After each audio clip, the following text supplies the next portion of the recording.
अस्सलाम वालेकुम स्टूडेंट्स, मैं हूं राहुल जहांजेब अपने YouTube चैनल फिजिसिस्ट जहांजेब के साथ। स्टूडेंट्स, लास्ट लेक्चर में हमने वर्क के पोर्शन को डिस्कस किया था। इस लेक्चर में हम एनर्जी के पोर्शन को डिस्कस करें। तो चलें स्टार्ट करते हैं। एनर्जी बेसिकली क्या चीज़ है? किसी भी बॉडी की वर्क करने की एबिलिटी को एनर्जी कहते हैं, ability of body to do work. और ये इसकी क्लासिकल डेफिनेशन है। अगर मॉडर्न फिजिक्स के लिहाज से इसकी डेफिनेशन देखी जाए तो वो है refined form of matter. Energy की वजह आपके सामने दो टाइप्स हैं, कौन कौन सी? काइनेटिक एनर्जी और पोटेंशियल एनर्जी। काइनेटिक एनर्जी वो एनर्जी है जो किसी भी बॉडी में उसकी मोशन की वजह से पैदा होती है। मिसाल के तौर पर किसी बॉडी के ऊपर आपने क्या किया, फोर्स लगाई, तो उसमें जो एनर्जी होगी उसकी मोशन की वजह से वो क्या होगी? काइनेटिक एनर्जी होगी। काइनेटिक एनर्जी की खास बात ये है कि ये रीस्टोर नहीं की जा सकती। और अगर फार्मूला की बात करें तो काइनेटिक एनर्जी के चंद एक फार्मूला क्या है जी? आप जानते हैं काइनेटिक एनर्जी को हम शो करते हैं, kinetic energy is equal to half mv²। ये भी काइनेटिक एनर्जी का फार्मूला है, ठीक है। अगर इसको थोड़ा सा मैनिपुलेट कर लें तो kinetic energy is equal to momentum की फॉर्म में p²/2m। ये भी काइनेटिक एनर्जी का फार्मूला है। अब एक और तरीके से इसको मैनिपुलेट कर सकते हैं हम, kinetic energy is equal to half pv। ये फार्मूला है आपके काइनेटिक एनर्जी के लिए यूज होंगे आपके छोटे छोटे एमसीक्यू में। इनको आपने अच्छे से याद करना है। जो इसकी खास बात है वो ये बच्चे कि ये काइनेटिक एनर्जी पॉजिटिव होती है हमेशा, ये नेगेटिव किसी सूरत नहीं हो सकती, ठीक है। तो अब हम बात करते हैं पोटेंशियल एनर्जी की। पोटेंशियल एनर्जी कौन सी एनर्जी है बच्चे? फर्ज कर लें आपने किसी ऑब्जेक्ट को जमीन से उठाया और उसको किसी खास हाइट के ऊपर ले गए, आपने इसमें वर्क डन किया। जो आपने वर्क डन किया वो इसमें पोटेंशियल एनर्जी के तौर पर स्टोर हो गया। तो किसी भी बॉडी की पोजीशन चेंज कराने की वजह से जो उसमें एनर्जी पैदा होती है उसको हम कहते हैं पोटेंशियल एनर्जी। पोटेंशियल एनर्जी क्या होती है जी? रिस्टोर भी की जा सकती है। और पोटेंशियल एनर्जी के अगर फार्मूला की बात की जाए तो पोटेंशियल एनर्जी का फार्मूला आपके सामने होता है P is equal to mgh। Potential energy सारी की सारी हाइट पे डिपेंड करती है। जैसे जैसे हाइट बढ़ती है पोटेंशियल एनर्जी बढ़ती जाती है। लेकिन क्या होता है कि वर्क डन जो है वो नेगेटिव ऑफ पोटेंशियल एनर्जी के बराबर होता है। यानी अगर आप वर्क डन जो है वो ऊपर की तरफ ले जाने के लिए कर रहे हैं तो पोटेंशियल एनर्जी बढ़ रही है, लेकिन वर्क डन नेगेटिव है। और अगर वर्क डन अगर नीचे की तरफ बॉडी आ रहा है तो वहां पे वर्क डन पॉजिटिव है और पोटेंशियल एनर्जी क्या होगी?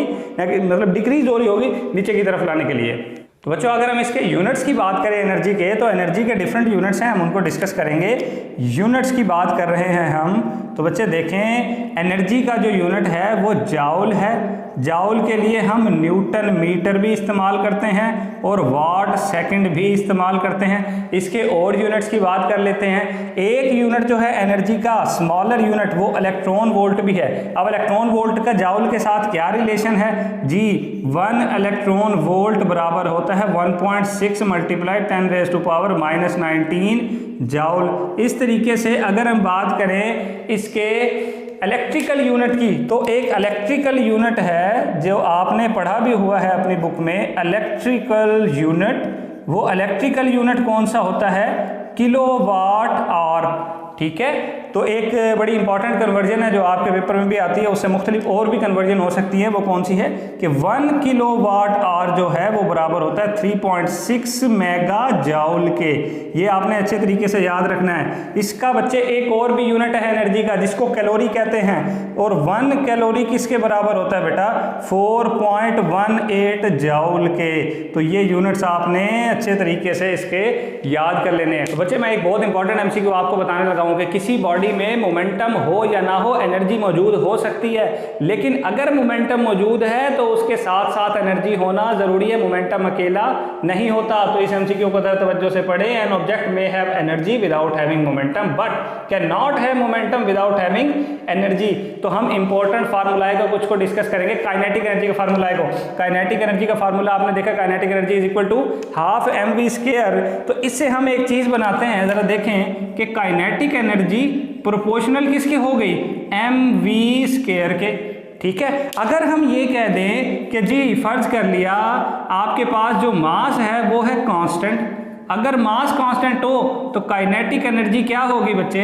Kinetic energy directly proportional to v²। यानी kinetic energy dash over kinetic energy is equal to v' over v², ठीक हो गया। इसके बाद अगर हम कहें कि v कांस्टेंट हो तो ये फार्मूला किस तरीके से बनेगा? तो kinetic energy directly proportional to mass, ठीक है। तो kinetic energy dash over kinetic energy is equal to m dash over m, ठीक है। ये फार्मूला आपने अच्छे तरीके से देख लेने हैं। तो बच्चे अब हम काइनेटिक एनर्जी का एक और फार्मूला डिस्कस करते हैं जो कि है kinetic energy is equal to P square over 2m, और यहाँ से काइनेटिक एनर्जी किसके प्रोपोर्शनल आ गई, पी स्क्वायर ओवर m के।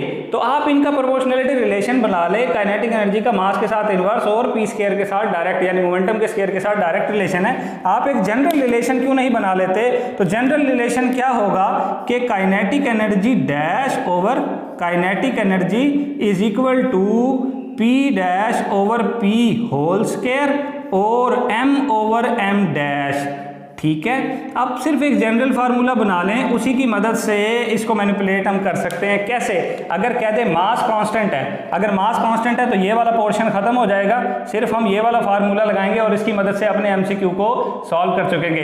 किस तरीके से? वो आपसे सिर्फ ये कहते हैं जी पहले मोमेंटम इतना था, अब मोमेंटम इतना हो गया, तो बताएं काइनेटिक एनर्जी में कितना चेंज आया, ठीक है। तो बच्चे अब हम काइनेटिक एनर्जी का एक और फार्मूला डिस्कस करते हैं जो कि है P is equal to mv, और m की जगह 2ke over v square put कर दिया हाफ mv स्क्वायर के फार्मूले से। तो यहां से v से v स्क्वायर कट जाएगा, तो आपका जो P बराबर आएगा वो क्या आएगा, 2 काइनेटिक एनर्जी ओवर v, ठीक है। और यहां से क्या बन रहा है, P proportional to kinetic energy over v, और यहां से जनरल फार्मूला भी हम बना सकते हैं। जनरल फार्मूला कैसे बनेगा, P डैश ओवर P, ठीक है, और is equal to kinetic energy dash over kinetic energy, और इसके साथ क्या है जी, v ओवर v डैश, यानी स्पीड के साथ इनवर्स रिलेशन बनेगा अगर काइनेटिक एनर्जी कांस्टेंट हो। आपने सिर्फ ये देखना है इन फार्मूला में, ये है जनरल फार्मूला, इस जनरल फार्मूला में से जो चीज़ कांस्टेंट हो वो चीज़ आपने सिर्फ निकाल लेनी है, और बाकी चीज़ों को फार्मूला में रख के आपने अपना न्यूमेरिकल टाइप एमसीक्यू जो है वो सॉल्व करना है। इनको करते जाएं, जब इनके रिलेटेड हम एमसीक्यू करेंगे तो आपको आराम से समझ में आना शुरू हो जाएंगे। तो बच्चे अब हम डिस्कस करेंगे कि अगर मोमेंटम की कुछ परसेंटेज इंक्रीज कर रही हो तो उसकी वजह से एनर्जी की कितनी परसेंटेज इंक्रीज करेगी, इसी तरीके से डिक्रीज कितनी करेगी। फिर हम ये देखेंगे कि एनर्जी की कुछ परसेंटेज बढ़ रही हो तो मोमेंटम की कितनी परसेंटेज बढ़ेगी। तो यहाँ से देखें, पहला हमारा जो है कि अगर n% मोमेंटम बढ़ रहा हो तो कितने परसेंट एनर्जी बढ़ेगी, उसके लिए बड़ा सिंपल फार्मूला है, E percentage is equal to E 1 plus n over 100 का स्क्वायर माइनस 1 मल्टीप्लाई बाय 100%। आप सिर्फ ये फार्मूला लगाएंगे कि जी कितने परसेंट बढ़ रही है, n की वैल्यू दी गई जी इतने परसेंट बढ़ रहा है मोमेंटम, तो एनर्जी कितने परसेंट बढ़ेगी, तो आप ये निकाल सकते हैं। अगर आपने सिर्फ ये एक फार्मूला याद कर लिया तो बाकी तमाम केसेस आपको उसके फार्मूला आराम से डिस्कस हो जाएंगे, याद हो जाएंगे। तो ज़रा देखें, अगर P डिक्रीज कर रहा हो n% तो परसेंटेज इंक्रीज इन E कैसे होगा, इसी तरीके के फार्मूलाए हैं सारे बच्चे। E percent is equal to E, और इसके साथ बस ये चेंज करना है, 1 की जगह यहाँ प्लस लगाया था ना, यहाँ माइनस लगा देना है, 1 माइनस n ओवर 100 का स्क्वायर माइनस 1 मल्टीप्लाई बाय 100%। ये डिक्रीज वाली वैल्यू आ गई। अब हम आगे चलते हैं कि अगर E इंक्रीज कर रही हो n% तो P कितना इंक्रीज करेगा, कितने परसेंटेज इंक्रीज करेगा, वो भी बच्चे इसी तरीके से फार्मूला बनाना है हमने। बस करना क्या है देखें, अभी बताता हूँ क्या चीज़ चेंज करनी है। तो P परसेंटेज हम कैसे निकालेंगे, P into P 1 plus n over 100, ठीक है। बस इसके ऊपर पहले लगा हुआ था स्क्वायर, अब लगा देना है स्क्वायर रूट और साथ माइनस 1, ठीक है, मल्टीप्लाई बाय 100, सेम फार्मूला, ठीक है। आपने इस तरीके से इसको याद कर लेना है। देखें ना, पहले क्या लगा हुआ था यहाँ पे स्क्वायर, अब स्क्वायर रूट लगा देना है। इसी तरीके से डिक्रीज का फार्मूला बनाना है तो कैसे लगाएंगे, P percentage is equal to P और साथ ही 1 माइनस n ओवर 100 और इसका square root minus 1 multiply by 100%। ये बन गया जी मोमेंटम का फार्मूला। अब बच्चे बड़ी इजी टेक्निक है, आप इजीली बना सकते हैं इसको।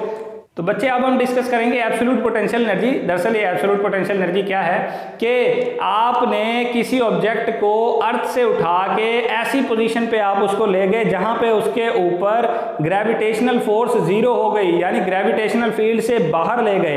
तो ज़मीन से उठा के उस इन्फिनिटी पोजीशन तक ले जाने के लिए जितना वर्क डन करना पड़ेगा उसको हम कहेंगे एब्सोल्यूट पोटेंशियल एनर्जी, यानी अर्थ की सरफेस से उठा के इन्फिनिटी डिस्टेंस पे लेके जाना। इन्फिनिटी डिस्टेंस किसको कहते हैं, जहां पे ऑब्जेक्ट के ऊपर ऊपर ग्रेविटेशनल फोर्स क्या हो जाए, जीरो हो जाए। तो यहाँ पे हम देख लेंगे इसका फार्मूला क्या होता है। फार्मूला हम लिख लेते हैं, देखें बच्चे, इसको शो करते हैं यू जी से, जो कि बराबर होगी minus G M over are.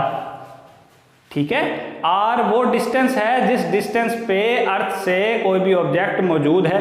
अगर वो सरफेस ऑफ अर्थ के ऊपर मौजूद है तो इसको आप क्या लिख देंगे, कैपिटल आर। ये है सरफेस ऑफ अर्थ के लिए, यानी अगर वो ऑब्जेक्ट सरफेस ऑफ अर्थ के ऊपर मौजूद है तो उसकी absolute potential energy minus G M over R होगी। ठीक है, अगर वो सरफेस से किसी खास हाइट पे एच पे मौजूद है तो उसकी एब्सोल्यूट पोटेंशियल एनर्जी क्या होगी, U G is equal to minus G M over R plus H. ठीक है, ये अगर किसी हाइट पे मौजूद है, किसी सर्टेन हाइट पे मौजूद है तो उसकी ये एब्सोल्यूट पोटेंशियल एनर्जी होगी।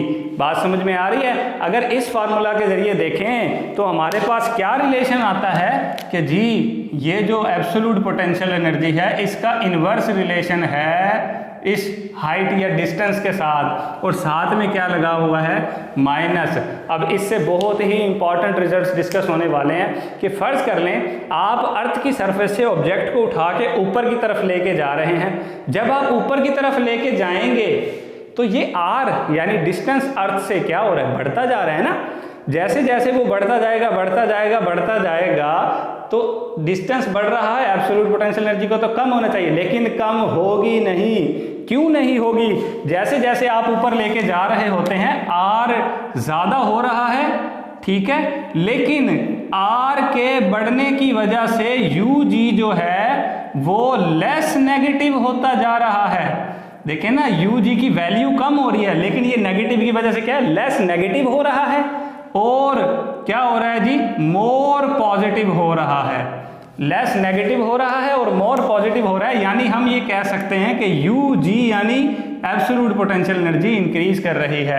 यही तो बात है कि ऊपर जाते जाते एब्सोल्यूट पोटेंशियल एनर्जी बढ़ती है। हालांकि यहाँ पे इन्वर्स रिलेशन शो किया हुआ, लेकिन नेगेटिव के साथ इन्वर्स रिलेशन है। तो क्या होगा, जैसे जैसे ऊपर लेके जाएंगे आर जो है वो बढ़ता जाएगा और यू जी या absolute potential energy more positive होता जाएगी, लेस नेगेटिव होती जाएगी। तो अब हम बात करते हैं, अगर बॉडी नीचे की तरफ आ रही है, नीचे की तरफ आ रही है तो आर डिक्रीज होता जाएगा, absolute potential energy more negative होती जाएगी यानी लेस पॉजिटिव होती जाएगी, जिसका मतलब है कि यू जी क्या करेगी, डिक्रीज। यानी आप अर्थ की तरफ आते हैं तो एब्सोल्यूट पोटेंशियल एनर्जी कम होती जाती है। अब हमने निकालना है increase in U G, increase in potential energy, कि अगर आप किसी हाइट पे लेके जाएं, आपने क्या किया, ऑब्जेक्ट को उठाया और किसी हाइट एच पे ले गए तो इंक्रीज इन पोटेंशियल एनर्जी कितनी होगी, तो वो हमने निकालनी है बच्चे। देखें, उसका फार्मूला हमारे पास होगा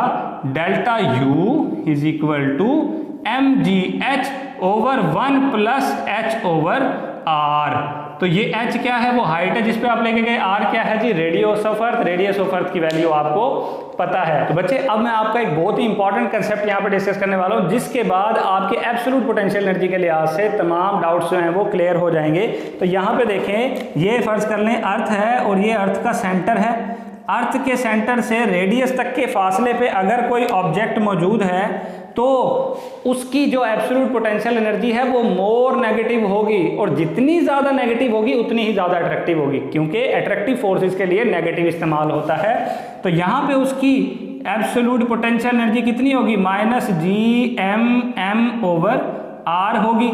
ठीक है, अब आप उसको मजीद ऊपर लेके जाते जा रहे हैं। फर्ज कर लें आप ऊपर ले जाते हुए उसको किसी हाइट h पे लेके आ गए, यहाँ पे जो उसकी एब्सोल्यूट पोटेंशियल एनर्जी होगी minus G M over R plus H होगी, लेकिन उतनी ज़्यादा नेगेटिव नहीं होगी जितनी पहले नेगेटिव थी, क्योंकि एच की टर्म ऐड हो चुकी है, डिस्टेंस बढ़ चुका है। तो अब ये लेस अट्रैक्टिव होगी, ऊपर जाते जाते ये लेस अट्रैक्टिव होती जाती है। मजीद ऊपर लेके गए और आखिरकार इसको इन्फिनिटी डिस्टेंस पे ले गए। तो जैसे जैसे आप ऊपर लेके जा रहे थे और इन्फिनिटी पे ले गए, इन्फिनिटी पे लेके जाने के बाद ग्रेविटेशनल फोर्स तो जीरो हो गई। ग्रेविटेशनल फोर्स जीरो हुई तो एब्सोल्यूट पोटेंशियल एनर्जी भी क्या हो गई, जीरो, और बिल्कुल भी नेगेटिव नहीं रही, अब नेगेटिव नहीं है तो अट्रैक्टिव भी बिल्कुल नहीं है। तो इन चीज़ों के हवाले से आपने इनको अच्छे तरीके से याद करना है और इनके हवाले से कोई भी क्वेश्चन, सवालात, क्वेरीज हो तो आपने कमेंट सेक्शन में भी पूछ लेने हैं और हमारा व्हाट्सएप नंबर लिखा हुआ है, इस पर भी आप पूछ सकते हैं। तो अगली वीडियो तक के लिए अल्लाह हाफिज़।